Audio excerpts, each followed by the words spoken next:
રાજસ્થળે ગામની આ પવિત્ર ભૂમિ ઉપર પ્રાગજી મહારાજે તમામ મહાપુરુષોને બોલાવ્યા, સગા સંબંધીઓને બોલાવી અને આજે જે ભજન અને સત્સંગનો પ્રોગ્રામ રાખવામાં આવ્યો તે માતૃશ્રી શ્યામોમાના નિર્વાણ તિથિ નિમિત્તે રાખવામાં આવ્યો. એની અંદર પધારેલા તમામ મહાપુરુષોને હું કોટેક કોટેક પ્રણામ કરું છું.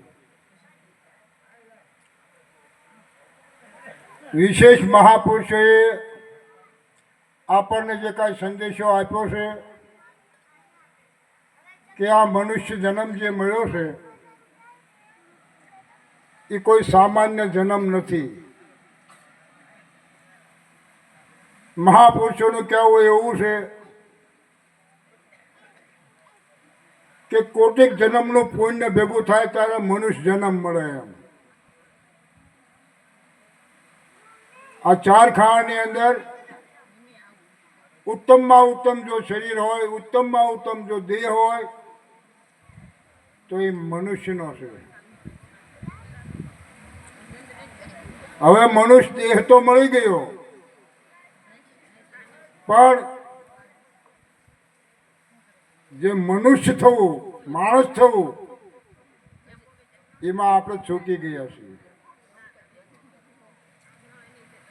કેમ કે માણસ માટે કોઈ પ્રકારની જાતિવાદ નથી હોતી. માણસ માટે અભક્ષ આહાર નથી હોતો. માણસ માટે ચોરી જુગાર નથી હોતો. એટલે હમણાં અમારા રામુબેન કહી ગયા કે ચોરી જારી પર હરો મધ માંસ દારો મત પીવો, ભક્તિ કરો અલખની તો જુગો જુગ જીવો. કોની ભક્તિ કરવાનું કીધું? કે અલખની. અલખ જે લખ્યામાં નથી આવતો આને મહાપુરુષો અલખ કહે છે. જે લખવામાં આવતો નથી. હવે જે લખવામાં નથી આવતો એને હરિગુરુ સંત લખી આપે છે. મહાપુરુષનો અભિપ્રાય છે કે પાકી ઘડીના તોલ લાવો, ખોટ ન હોય કરતી મચ્છંદર પ્રતાપે ગોરખ બોલ્યા કે આ લખના લખી દઈ જતી.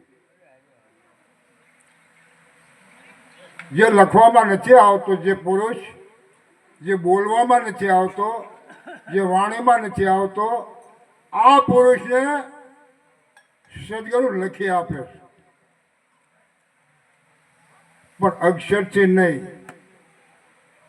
ને અક્ષર કામ કરતો નથી. એટલે મહાપુરુષ કે તો એ શાંતિ લખે તો કે શબ્દ વગરની શાન કરે, વાણી વગર કરે વાત. ભવાનીને ક્યાં જોધન મળ્યા ભીગે પાડી બીજી બાત. વાણી વગર વાત થાય?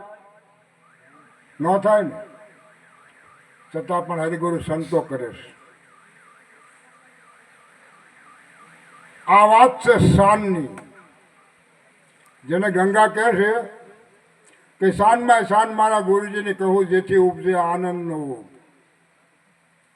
તારું જે સ્વરૂપ રહ્યું ને આનંદ, એનો દીદાર થઈ જાય.